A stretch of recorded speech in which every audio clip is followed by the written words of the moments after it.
Now consider this. Every conflict you've faced, every solution you've discovered, every transformation you've undergone has, perhaps unknowingly, been shaped by this ancient principle. What changes in your life when you begin to see creation not as chaos, but as a symphony of forces playing out in harmony? I'm Mark Roach. Welcome to Transcendent, a place where we don't just observe life, we feel it, explore it, and challenge its complexity. My perspective is culminated from long journeys through the extremes, learning from mystics, healers, thinkers, and sometimes rulers, ruthless test of hard experience. Today, I want to draw from a teaching that has reshaped some of my understanding of life itself, the concept of the law of three, as explained by Maurice Nicoll in his Psychological Commentaries, Volume 4, from a group meeting, August 19th, 1950. He gives us a profound lens to see creation in a new way. Nicoll, heavily influenced by Carl Jung and Carl Jung's depth psychology, as well as Peter Ouspensky's systemic observations and George Gurdjieff's penetrating vision, he brought these ideas together to help us grasp the timeless relevance of the law of three. And it's a foundational to understanding both the universe and ourselves. Nicoll, following the teachings of Gurdjieff, explained it as the interplay of three forces in every process of creation. These are the active forces, the passive force, and the reconciling force. At first glance, this might sound like abstract, distant philosophy, but once you see how these forces operate in everyday life, their power becomes undeniable. The active force is the forward-moving energy. It's the spark, the initiator, the driving push that begins a process. The passive force, in contrast, is not weakness or inaction. It's the resistance or inertia that meets the active force. Picture a seed as the active force carrying the potential for new life. The soil, dense and unmoving, represents the passive force that acts both as a barrier and a cradle for growth. That's why what's truly remarkable about this and what Nicoll emphasizes is the third force, the reconciling force. This is the unseen element that allows opposites to interact and harmonize, to create and give rise to something entirely new. Using the seed and soil example, think of water and the sunlight as the reconciling forces that they are. They don't belong purely to the seed or to the soil, but they allow the two to fulfill their potential together. Nicoll explains that this isn't just a physical process. The law of three operates in our thoughts, emotions, and even in our relationships. Consider a moment of inner conflict when the two opposing desires or beliefs clash within you. The active force might be the desire to take action or to make change. The passive force could be your fear. It could be resistance or insecurity.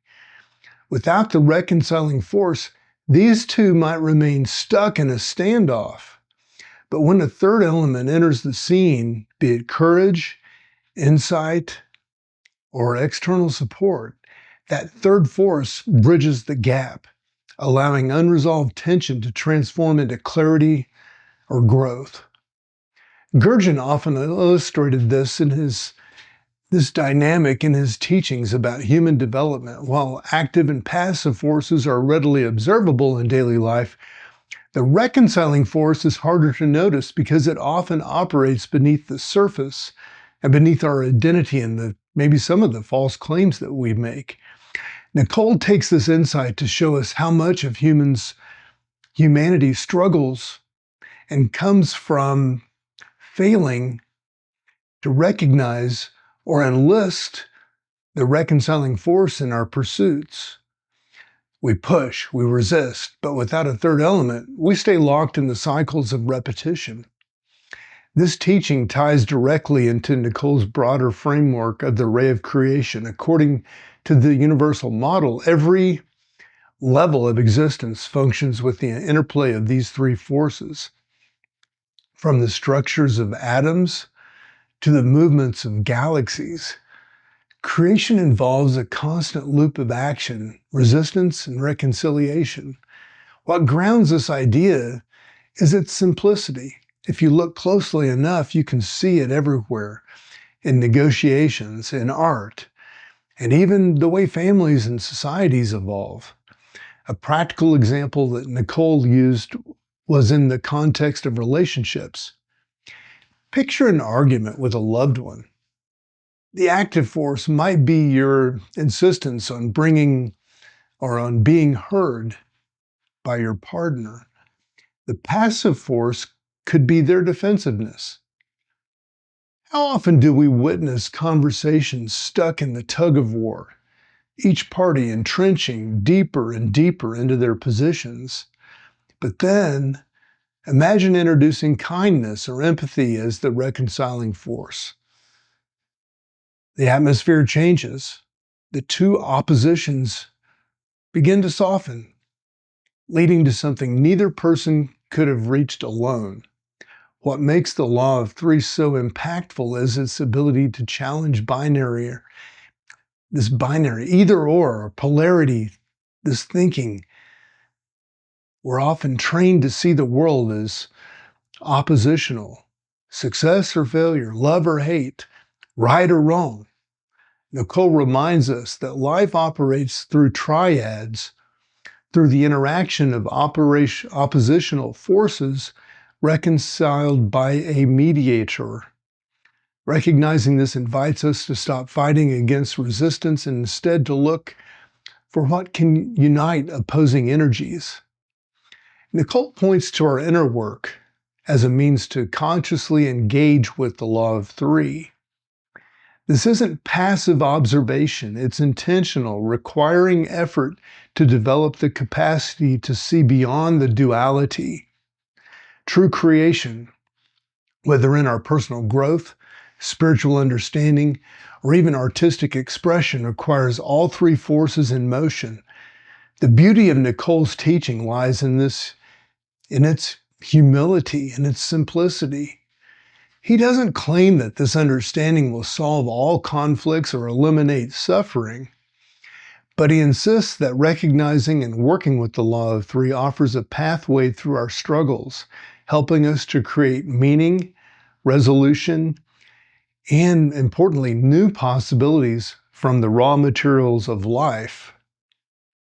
What I find most moving is how this principle connects with the individual to the larger cosmos.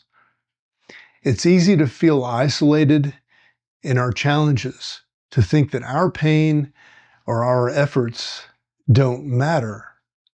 But the law of three reminds us that we're part of something greater, whether we're aware of it or not. Every act of creation, big or small, is tied to this same universal truth. When you start to see life through this lens, things begin to shift. Obstacles no longer feel like dead ends. They become opportunities to seek out the reconciling force that can transform them. Relationships deepen when we stop demanding others to meet our singular expectations and instead look for what unifies us. Even inner conflict becomes less daunting when we recognize it as part of an ongoing process leading toward growth. I hope this exploration into the law of three inspires you to look at your world differently. Pay attention to those memories of friction. Instead of resisting or giving up, ask yourself, what's the third force here? What's missing that I could bring to these opposites to help them come together?